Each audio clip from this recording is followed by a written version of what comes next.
Hello everyone, welcome back to my YouTube channel. कसे आहात तुम्ही सगळे? आय होप तुम्ही सगळे छान असाल, सेफ असाल. तर आजच्या व्हिडिओमध्ये मी ना तुमच्यासोबत मिसळची रेसिपी शेअर करणार आहे. थोडीशी डिफरंट आहे. म्हणजे जर कोणी पुण्याची काटाकीरची मिसळ खाल्ली असेल तर त्यांना माहिती आहे की ती मिसळ थोडीशी डिफरंट असते. तर त्याच्यामध्ये काय डिफरंट असतं ते मी तुम्हाला पुढे व्हिडिओमध्ये सांगणार आहे. त्यासाठी तुम्ही व्हिडिओ कंटिन्यू बघा. मम्मी पप्पा पुण्याहून येताना फरसाण घेऊन आले होते. माझे फेवरेट दुधाचे बिस्किट आणि नानकटाई घेऊन आलेले. दुधाचे बिस्किट मी लहानपणापासून खाते अजूनपर्यंत, त्याची टेस्ट तशीच आहे, एकदम सेम. मी जेव्हा लहानपणी पाळण्याघरात जायचे आणि मला घ्यायला माझा मामा यायचा, त्यावेळेस हे दुधाचे बिस्किट तो न विसरता घेऊन यायचा. तेव्हापासून ते माझे एकदम फेवरेट आहेत. आणि जेव्हा कधी मम्मी पप्पा पुण्याहून येतात त्यावेळेस माझ्यासाठी फरसाण आणि कुणालसाठी फरसाण, माझ्यासाठी बिस्किट आणि नानकटाई घेऊन येतात, म्हणजे येतातच. त्यामुळे म्हटलं आता फरसाण आहे पुणेरी, तर चला मिसळ पण बनवूयात. त्यामुळे आज थोडी डिफरंट पद्धतीने मी मिसळ बनवते. त्यासाठी मी सगळ्यात अगोदर ना बटाटा शिजायला टाकला. आता बटाटा मी का शिजवला आहे तो मी तुम्हाला पुढे व्हिडिओमध्ये सांगते.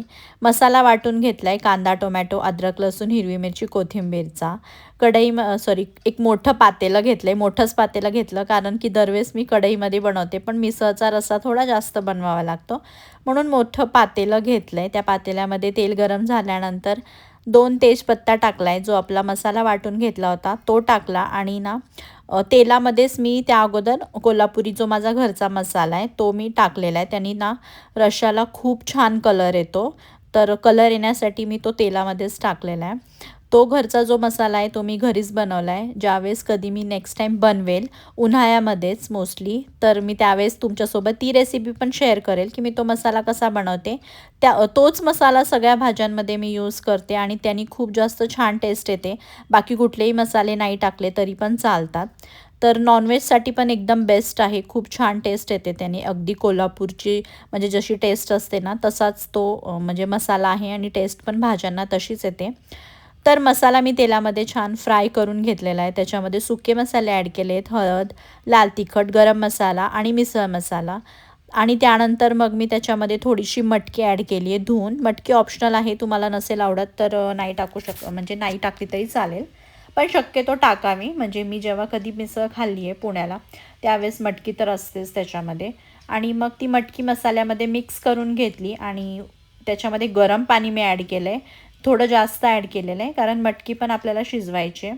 10 मिनटं मी त्याला झाकण ठेवून मटकी शिजायला ठेवून दिलेलं आहे. तर आता बटाटा जो शिजवून घेतला होता तो मॅश करून घेतला. त्यानंतर त्याला आता मी तडका करते आहे. तडक्यासाठी मी तेल घेतलं आहे, मोहरी, आणि गॅस बंद करून थोडीशी हळद टाकली आहे आणि लगेचच तो तडका मी त्या बटाट्यामध्ये टाकला आहे मॅश केलेल्या. थोडंसं मीठ टाकायचं आहे चवीनुसार. आणि ते जे आहे सगळं मसाला बटाट्याचा तो मिक्स करून घ्यायचा आहे. आता मी ते कसं सर्व करणार आहे ते तुम्हाला पुढे समजेलच व्हिडिओमध्ये. ते साईडला ठेवून दिलं आहे आणि नंतर मग 10 मिनटानंतर आपला रस्सा तयार आहे. मस्त कलर आलेला आहे आणि टेस्टला पण खूप जास्त छान झाला होता. आणि आता मी सर्व करणार आहे. त्या अगोदर कांदा बारीक चिरून घेतला, म्हणजे चॉपरमध्येच चॉप करून घेतला एकदम बारीक कांदा. आता सर्व करताना ना सगळ्यात अगोदर आपण जो बटाट्याचा मसाला बनवला आहे तर तो मसाला टाकायचा आहे. त्यावर पुणेरी फरसाण टाकायचं आहे. आता फरसाणमुळेच मिसळला टेस्ट येते असं मला तरी वाटतं. इकडे नाशिकमध्ये तर शेव यूज करतात, पण जेव्हा कधी मी म्हणजे फरसाणचं मिसळ बनवते त्यावेळेस मिसळला खरंच खूप वेगळी टेस्ट येते. त्यामुळं मी जेव्हा कधी फरसाण येतं पुण्याहून त्यावेळेस हमखास मिसळ बनवत असते. फरसाणवर मस्त गरमागरम आपल्याला आपला बनवलेला रस्सा टाकायचा आणि तयार आहे आपली गरमागरम पुणेरी मिसळ. जर तुम्ही कधी पुण्याला जाऊन काटाकीरची मिसळ खाल्ली नसेल तर तिकडे अशीच मिसळ भेटते. जेव्हा त्या मिसळमध्ये खाली आधी बटाट्याचा मसाला असतो, त्यानंतर फरसाण आणि मग रस्सा असतो.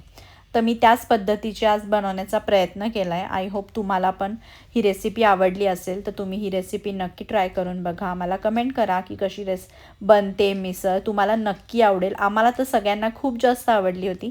चला भेटूयात नेक्स्ट व्हिडिओमध्ये. तोपर्यंत take care, bye bye, love you all.